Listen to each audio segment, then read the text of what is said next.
అయినా కూడా మ్యారేజ్ చేసుకున్నాడు, అతనికి కూడా పిల్లలు ఉన్నారు. అదే పాయింట్ నేను అంటున్నాను.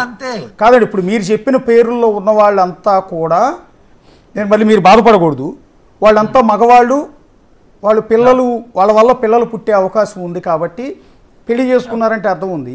ఇప్పుడు మిమ్మల్ని పెళ్లి చేసుకోవటం వల్ల అమ్మాయి ఏం సుఖపడే అవకాశం లేదు. అంటే సహజంగా అందరు అమ్మాయిలాగా పిల్లల్ని కనే అవకాశం కూడా లేదు కదా అంటున్నా. నానా ఇక్కడ మీరు అనుకునే కోణంలో సుఖానికి అవసరం లేదు, ఆనందం కావాలి. ద లైఫ్ ఈజ్ బ్యూటిఫుల్, అది ఎక్కడ ఆనందం దొరుకుతానే కావాలి.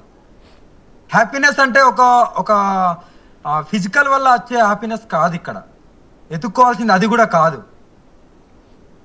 అదే అలాంటిదే కావాలంటే చాలా మంది పిల్లలు ఎంతో మంది ఉన్నారు, తెచ్చుకోవచ్చు. That is the doesn't matter. అది ఒక్క కోణం వదిలేస్తే కలిసే ఉంటాం, బాగానే ఉంది కదా ఒకరికొకరు తోడుగా. అంటే మీకు ఉండకపోవచ్చు, మీరు అన్నీ కూడా సర్వం శివుడికి సమర్పించారు, మీ అంగాన్ని సమర్పించారు, మీ జీవితాన్ని సమర్పించారు, ఓకే అది మీ ఇష్టం.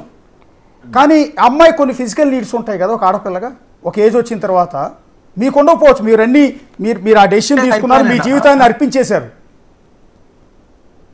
యా, అమ్మాయి కూడా అర్పిస్తా అని మాట ఇచ్చింది కాబట్టి, అన్నిటికీ ఆమె కట్టుబడి ఉన్నది కాబట్టి.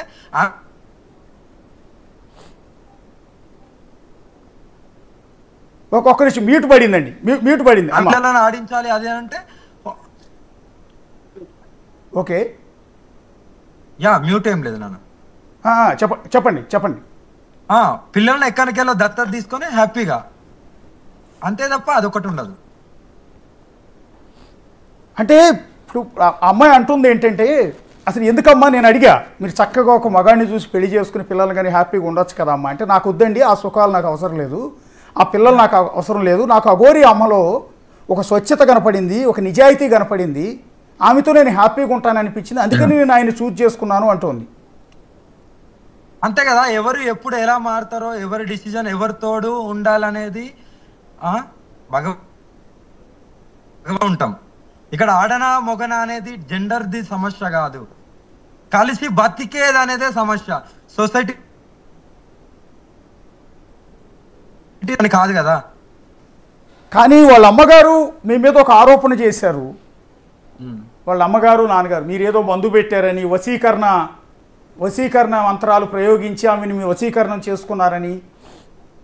ఇదే వశీకరణ, పెద్ద వశీకరణ పెళ్లి. ఇక్కడ నేను మాట్లాడతా. వశీకరణ అంటే మందులు పెట్టి ఏదో ఒకటి చేసేసి పూజలు చేసి అలా చేయక్కర్లేదు, ఒక ప్రేమతో కూడా వశీకరణ చేసుకోవచ్చు. ప్రేమ ద్వారా కూడా అది సాధ్యం, ప్రేమకు ఒక్కదానికే సాధ్యం వశీకరణ అనేది. అంతేనమ్మా అఘోరి అమ్మ?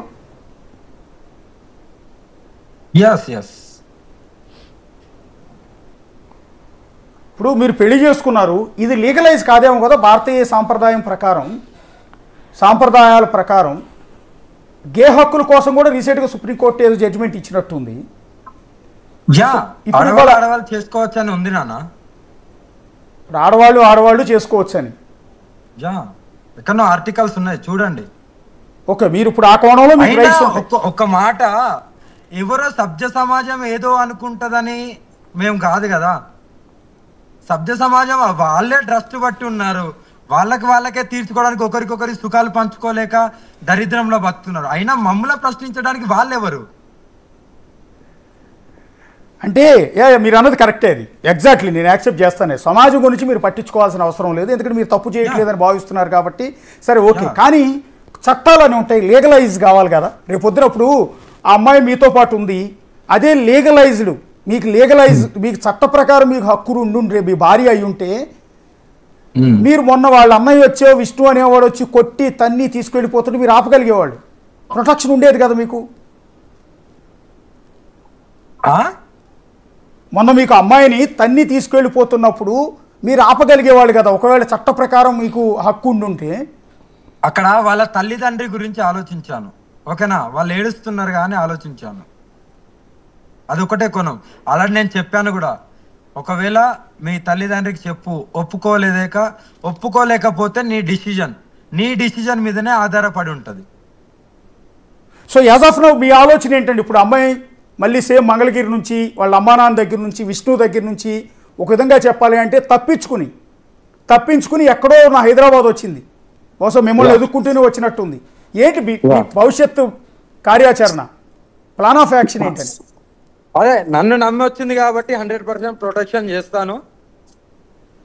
మా ఇంటికి కూడా నేను ఇప్పుడైతే అట్లా లేను, నేను ఢిల్లీకి దగ్గరలో ఉన్నాను. ఢిల్లీ నుండి బయలుదేరాను కూడా, ఎప్పుడో ఆగ్రా దాటాను, ఆగ్రా క్రాస్ చేశాను. మా ఇంటికి వెళ్తుంది, మా ఇంట్లో ఉంటుంది. అందులో ఎలాంటి సందేశం లేదు. మా అమ్మ నాన్నకు వాళ్ళకి నేను చెప్పేస్తాను, మా ఇంట్లో ఉంటుంది. నేను వచ్చిన తర్వాత తీసుకెళ్తాను. ఓకే, ఒక్క నిమిషం అగోరి అమ్మ, ఒకసారి మీరు లైన్లో ఉంటే